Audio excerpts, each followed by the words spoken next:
Hola, bienvenido a Congregación Anáhuac. Esperamos que este mensaje sea de edificación para tu vida.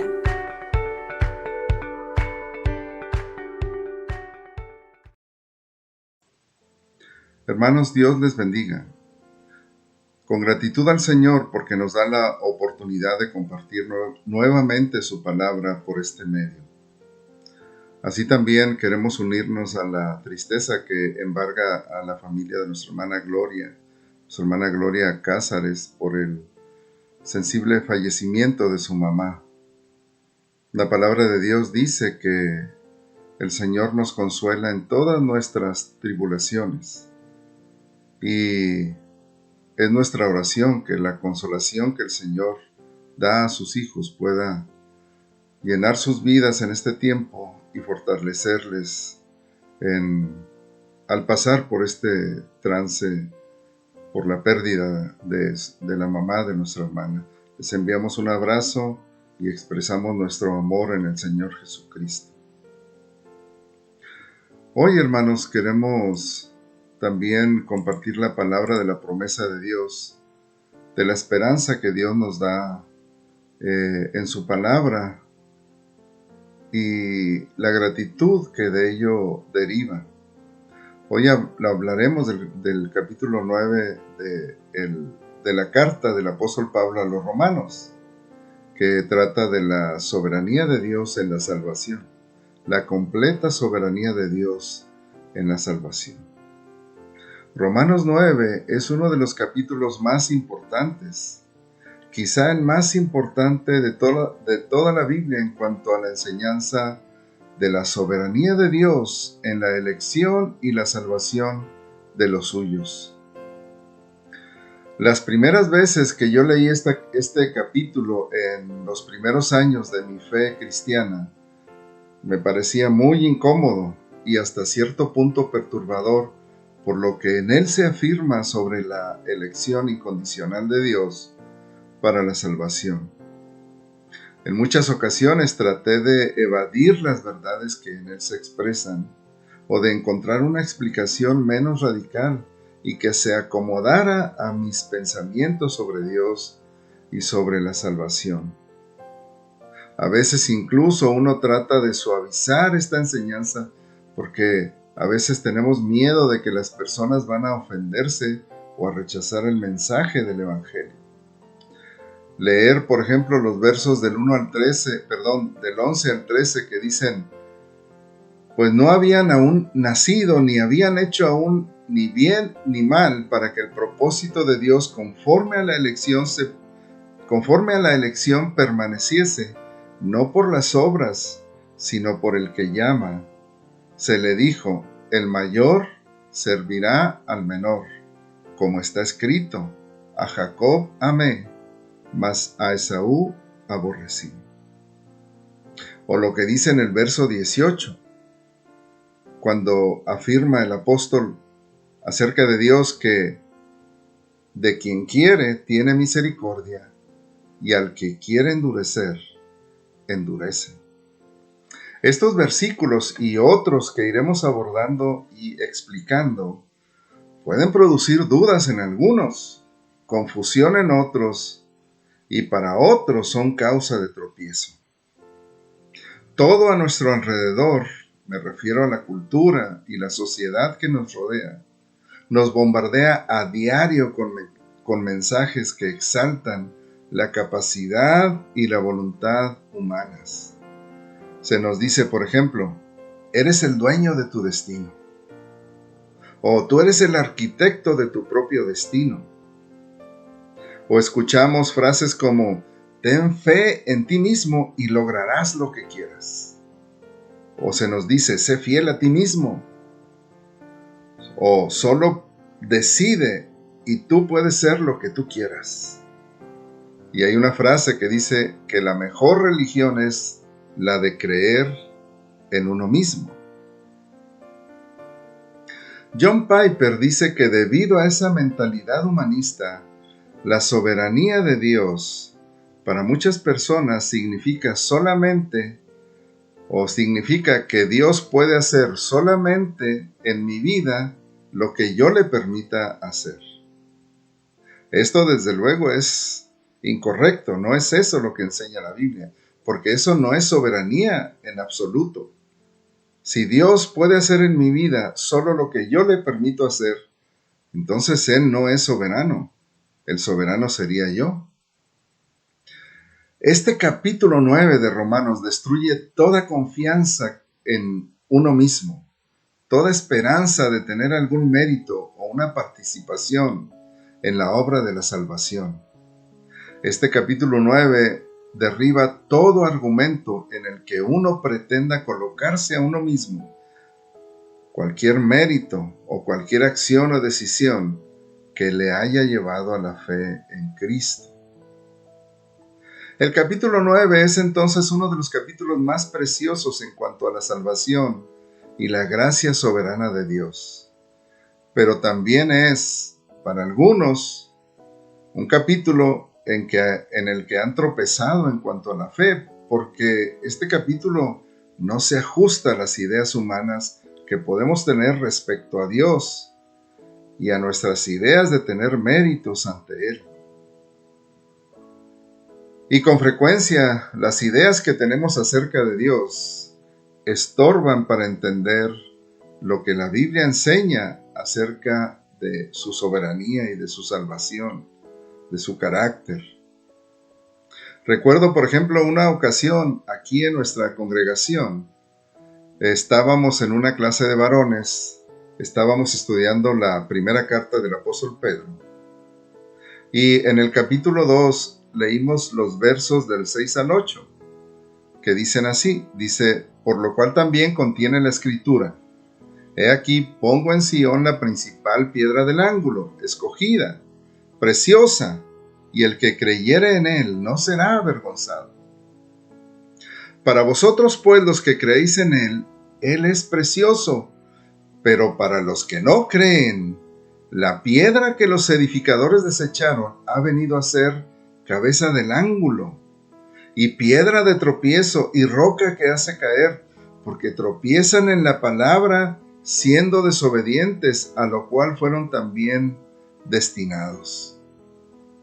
Aquí en este pasaje Pedro hace un contraste de lo que llega a significar el Señor Jesucristo para quienes creen en Él y para quienes lo rechazan.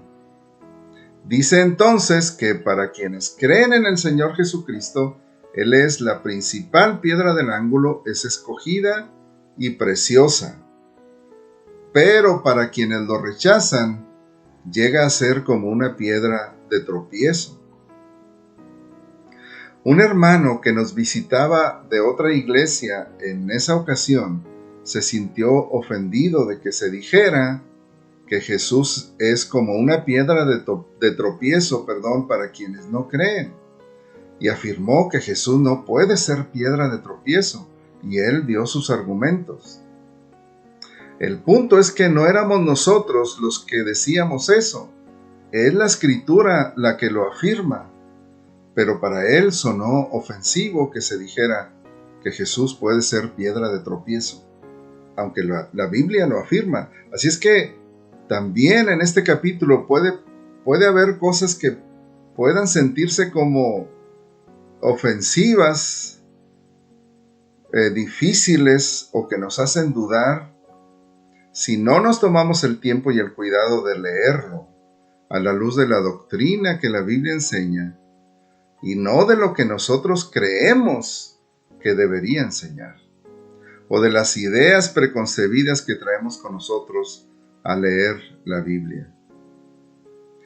John Piper, por ejemplo, cuenta que en sus años de estudiante, este capítulo lo confrontó de tal manera que estaba muy molesto con la enseñanza sobre la soberanía de Dios, porque esta enseñanza estaba destruyendo esa confianza en él mismo que desde niño le había sido impuesta por la sociedad y la cultura.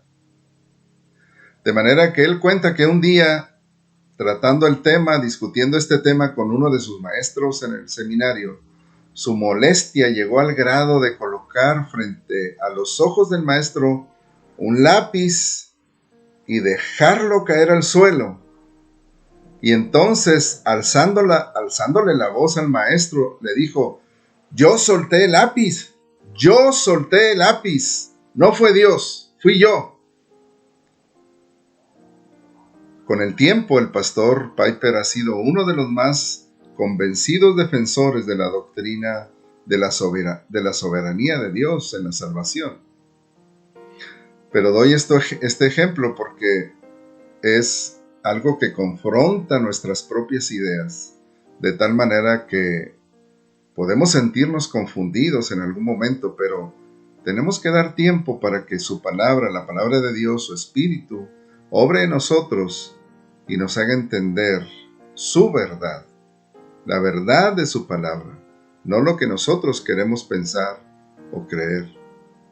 Y vaya que este capítulo es muy contrario a lo que nosotros queremos pensar o creer. Veamos entonces un panorama de este capítulo y en los mensajes posteriores consideraremos con mayor detalle sus enseñanzas. En los primeros 5 versículos, Pablo trata sobre la nación de Israel, quienes como nación rechazaron al Señor, al Mesías enviado por Dios, por lo cual Pablo señala que ellos están lejos de Dios, están lejos de la salvación de Dios, y Pablo expresa su profundo dolor y su disposición de ser, incluso él mismo, anatema, si eso pudiera ser posible y si eso pudiera salvar a los de su nación, a los judíos de su tiempo, sus parientes según la carne, digamos así. Y él dice del verso 1 al 4, dice: verdad digo en Cristo, no miento, y mi conciencia me da testimonio en el Espíritu Santo, que tengo gran tristeza y continuo dolor en mi corazón, porque deseara yo mismo ser anatema, separado de Cristo por amor a mis hermanos, los que son mis parientes según la carne, que son israelitas, de los cuales son la adopción, la gloria, el pacto, la promulgación de la ley, el culto y las promesas. Y dice el verso 5, de quienes son los patriarcas, y de los cuales según la carne vino Cristo, el cual es Dios sobre todas las cosas, bendito por los siglos. Amén. Posteriormente trataremos estos versos en particular. Ahora vamos a ver algún panorama de este capítulo y vemos que en el verso 6 se puede señalar, digamos, el tema o el punto central del capítulo, la razón por la que Pablo escribe estas palabras. En el verso 6 dice: no que la palabra de Dios haya fallado, porque no todos los que descienden de Israel son israelitas. Pablo está respondiendo a la pregunta, una pregunta implícita, no está ahí expresada explícitamente, pero la pregunta es: ¿ha fallado la palabra de Dios? ¿Ha fallado la palabra de Dios? Y hay otras preguntas que surgen después y que Pablo va a responder en este capítulo. Pero esto es importante considerarlo porque después del capítulo 8, en el que Pablo ha plasmado las promesas de Dios para los suyos, en el sentido de que él dice, por ejemplo, a los que conoció, a estos también llamó, a los que antes conoció, a estos también llamó, y a los que llamó, a estos también justificó, y a los que justificó, a estos también glorificó. Y cuando dice, ¿quién es el que condenará? Cuando pregunta, ¿quién es el que condenará? Y la respuesta es nadie. Y cuando pregunta, ¿quién nos separará del amor de Cristo? Y la respuesta una vez más es nadie, ni nada puede separarnos de su amor. Pero surge la cuestión. Dios también había hecho promesas a Israel. Y Dios les había dado estos privilegios que menciona aquí en estos primeros capítulos, los patriarcas, la adopción, la gloria, el pacto, la promulgación de la ley, el culto, las promesas, los patriarcas y el mismo Señor Jesucristo vino del pueblo de Israel. Dios le hizo promesas a este pueblo, pero el pueblo finalmente rechazó al Mesías que Dios envió. Y entonces surge la pregunta, ¿falló entonces la palabra de Dios? Si Israel como nación no creyó en el Mesías enviado por Dios, y entonces las promesas que Dios les había hecho no se cumplieron en ellos, ¿falló entonces la palabra de Dios? Si falló la palabra de Dios para ellos, entonces todas las promesas que Pablo escribió para nosotros y que Dios le reveló para nosotros en el capítulo 8 que ya mencionamos, entonces ¿pueden fallar también para nosotros? ¿Puede fallar la palabra de Dios para nosotros? Y Pablo responde, no, verso 6, no que la palabra de Dios haya fallado, porque no todos los que descienden de Israel son israelitas, ni por ser descendientes de Abraham son todos hijos, sino en Isaac te será llamada descendencia. Y luego agrega, esto es, no los que son hijos según la carne son los hijos de Dios, sino los que son hijos según la promesa son contados como descendientes. Porque la palabra de la promesa es esta: por este tiempo vendré, y Sara tendrá un hijo. Y no solo esto, sino también cuando Rebeca concibió de uno, de Isaac nuestro padre, pues no habían aún nacido, ni habían hecho aún ni bien ni mal, para que el propósito de Dios conforme a la elección permaneciese, no por las obras, sino por el que llama, se le dijo, el mayor servirá al menor. Como está escrito, a Jacob amé, mas a Esaú aborrecí. ¿Falló la palabra de Dios en cuanto a Israel? ¿Las promesas de Dios fallaron en cuanto a Israel? Y la respuesta que Pablo nos da es que no, la palabra de Dios no falló. Y dice en su argumento que en la respuesta que él nos da es que los israelitas verdaderos no son simplemente quienes llevan los genes de Abraham o de Isaac y de Jacob. Esto es que los descendientes físicos de los patriarcas no todos son hijos de la promesa. Perdón, no todos son descendientes, sino los hijos de la promesa. Como dice en el verso 8, no los que son hijos según la carne son los hijos de Dios, sino los que son hijos según la promesa son contados como descendientes.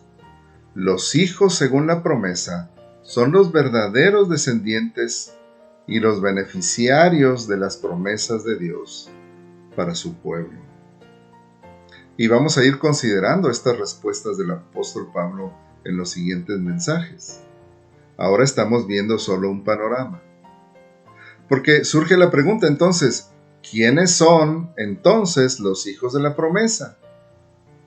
Y vemos que dice en el verso 10 al 13, y no solo esto, sino también cuando Rebeca concibió de uno, de Isaac nuestro padre, pues no habían aún nacido, ni habían hecho aún ni bien ni mal, para que el propósito de Dios, conforme a la elección, permaneciese no por las obras, sino por el que llama, se le dijo, el mayor servirá al menor, como está escrito, a Jacob amé, mas a Esaú aborrecí. ¿Quiénes son entonces los hijos de la promesa? Los hijos de la promesa son aquellos a quien Dios elige. Dios eligió a Jacob y no a Esaú. Y Dios eligió a Isaac, no a Ismael, como hijo de la promesa. Entonces, los hijos de la promesa son aquellos a quienes Dios elige. Luego surge la pregunta, pero entonces, Si los hijos de la promesa son aquellos a quien Dios elige, ¿en base a qué los elige? ¿Qué hay que hacer? ¿Qué méritos busca Dios en aquellos a quienes Él elige? Bueno, ahí mismo está la respuesta. Dice que en el caso, de Jacob y de Esaú, dice el verso 11, que no habían aún nacido, ni habían hecho aún ni bien ni mal, para que el propósito de Dios, conforme a la elección, permaneciese no por las obras, sino por el que llama. ¿Cuál es la condición por la cual una persona es elegida por Dios? Es solo por su gracia soberana. Es única y exclusivamente por la voluntad soberana de Dios. Y Pablo da el ejemplo de Jacob y de Esaú, que dice, no habían nacido ni habían hecho bien ni mal. Ellos aún no habían nacido, aún no habían hecho nada bueno ni nada malo, pero Dios eligió a Jacob. La elección de Dios es incondicional, independientemente de las obras, de lo bueno, de lo malo. Dios elige a los suyos porque Él quiere elegirlos. Más allá de lo que podamos hacer de bueno o de malo, más allá de nuestras obras, porque dice, para que el propósito de Dios conforme a la elección permaneciese no por las obras, sino por el que llama. Y hermano, quiero considerar estas preguntas para nosotros. ¿Hemos considerado la maravillosa misericordia de Dios hacia nosotros al escogernos para Él incondicionalmente? ¿No es asombroso, hermano, que Dios nos haya escogido para Él, aunque no tenemos ningún mérito delante de Él? Solo por su gracia y su amor infinito, Él nos eligió, aunque no habíamos hecho ni bien ni mal, como dice la Escritura. Es maravilloso, hermano, pensar en el hecho de que el Dios soberano, el Dios del universo, el creador de todo y el dueño de todo, haya elegido a alguien como yo, haya elegido a alguien como nosotros, nos haya elegido solo porque Él ha querido, porque Él en su amor y en su misericordia decidió hacerlo así. ¿No nos hace ser más humildes el pensar que no hay nada en nosotros que haya hecho que Dios nos escogiera?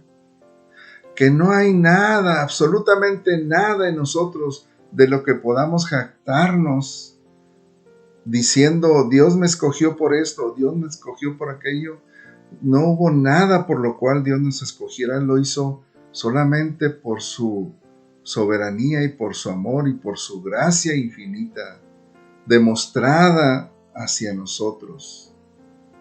¿No debería esto hacernos elevar al Señor una expresión de profunda gratitud y de alabanza a Él por habernos escogido sin tener nosotros ningún mérito?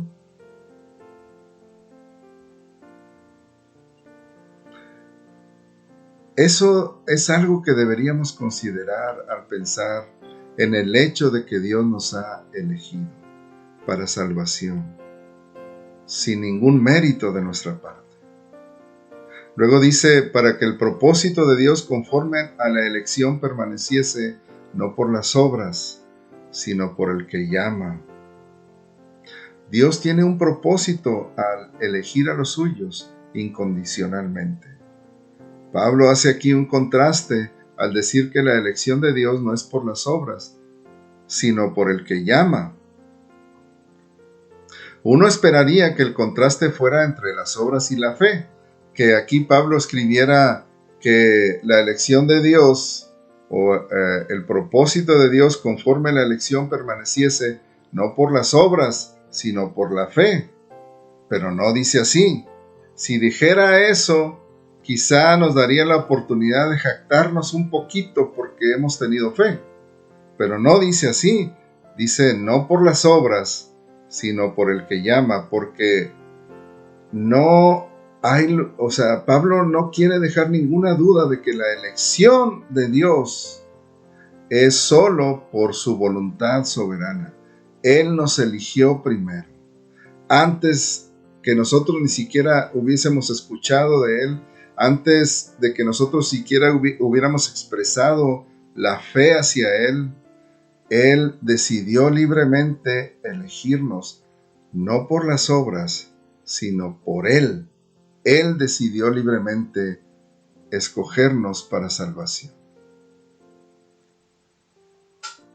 Y esto es maravilloso, hermanos, la maravillosa gracia y misericordia de Dios expresada al escoger para salvación a muchos de nosotros, al elegir no por las obras, sino por su soberana voluntad, por su maravillosa gracia y misericordia y por su amor en elegirnos sin que nosotros tengamos ningún mérito. Qué maravilloso pensar que el Dios del universo nos ha elegido y nos ha escogido para salvación. Ahora de esto surgen más preguntas que iremos considerando en las siguientes ocasiones. Y veremos cómo Pablo anticipa las preguntas que surgen, al hablar de la gracia soberana de Dios. Y para terminar, quiero solamente dejar en la mente y en el corazón de cada uno este pensamiento, el hecho de que el Dios del universo haya decidido elegirnos a nosotros para salvación sin ningún mérito de nuestra parte, no por las obras, sino por Él. Por Él. Cuando nosotros estábamos muertos, dice el apóstol Pablo en Efesios, en nuestros delitos y pecados, siguiendo la corriente de este mundo, que éramos por naturaleza hijos de ira, lo mismo que los demás. Y agrega, pero Dios, que es rico en misericordia, por su gran amor con que nos amó, nos dio vida juntamente con Cristo. Por gracia sois salvos. Bendito sea el nombre del Señor. Gloria a su nombre. Oremos. Señor, gracias por tu maravillosa misericordia. Gracias porque podemos entender un poquito, Señor, tu decisión soberana de escogernos, de elegirnos para la salvación sin ningún mérito de nuestra parte. Nos sentimos humildes al pensar, Señor, que es solo por tu gracia y tu misericordia que nos has escogido, que no podemos presentar delante de ti ningún mérito. Es maravilloso pensar, Señor, y nos mueve a la gratitud y a la alabanza a tu nombre el hecho de que tú, el Dios soberano, el Dios del universo, el creador de todas las cosas, quien no necesita nada ni nadie para existir, hayas puesto tus ojos sobre nosotros para elegirnos para la salvación. Bendito sea tu nombre, Señor. Gracias. Gracias por tu misericordia que nos alcanzó. Padre, bendecimos tu nombre. Y Dios, seguimos rogando que tu consuelo y tu fortaleza sea con toda la familia de nuestra hermana Gloria Cázares, y que tú, Señor, seas quien les sostenga con tu presencia y con tu amor en este tiempo, y los lleves a través, Señor, de este dolor, de manera que en sus vidas, Señor, tu nombre sea glorificado. Bendito seas tú, Señor, en el nombre de Cristo Jesús. Amén. Que el Señor les bendiga, hermanos. Gracias por escuchar este mensaje. Compártelo con tus amigos y familiares. Lo que Dios habla puede ser de bendición para alguien más.